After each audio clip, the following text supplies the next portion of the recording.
কোটি টাকার codeine cough syrup উদ্ধার কাছাড়ে। মাদক বিরোধী অভিযানে বড় সাফল্য কাছাড় পুলিশের।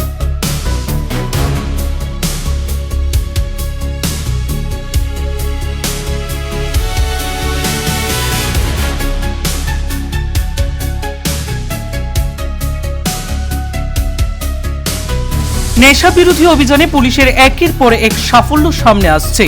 কাছাড়ে আবারও বিপুল পরিমাণে কোডিন যুক্ত কফ সিরাপ সহ 2 ব্যক্তিকে আটক করেছে কাছাড় জেলা পুলিশ।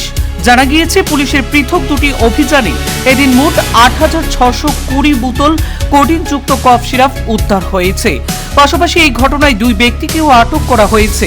উদ্ধারকৃত কফ সিরাপের বাজার মূল্য প্রায় 1 কোটি টাকা হবে বলে জানিয়েছেন পুলিশ। পুলিশ সূত্রে আরও জানা যায়, উদারবন থানার অন্তর্গত দুর্গানগর পার্ট 5 গুড়ালি এলাকায় একটি গোডাউনে অভিযান চালিয়ে 1,420 বোতল কফ সিরাপ উদ্ধার করা হয়েছে। ঘটনায় আজিজুর হক বরবুটিয়া নামে 54 বছর বয়সী একজনকে আটক করা হয়েছে। অন্যদিকে শিলচর সদর থানার বিলপার এলাকায় AS01SC5017 নম্বরের একটি গাড়ি থেকে 7,200 বোতল কফ সিরাপ উদ্ধার করা হয়।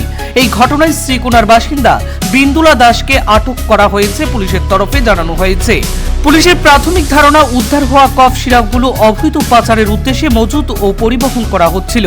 ঘটনার তদন্ত বর্তমানে চলছে এবং এই চক্রের সঙ্গে জড়িত অন্যান্যদের খুঁজে তল্লাশি অব্যাহত রেখেছে কাছাড় জেলা পুলিশ।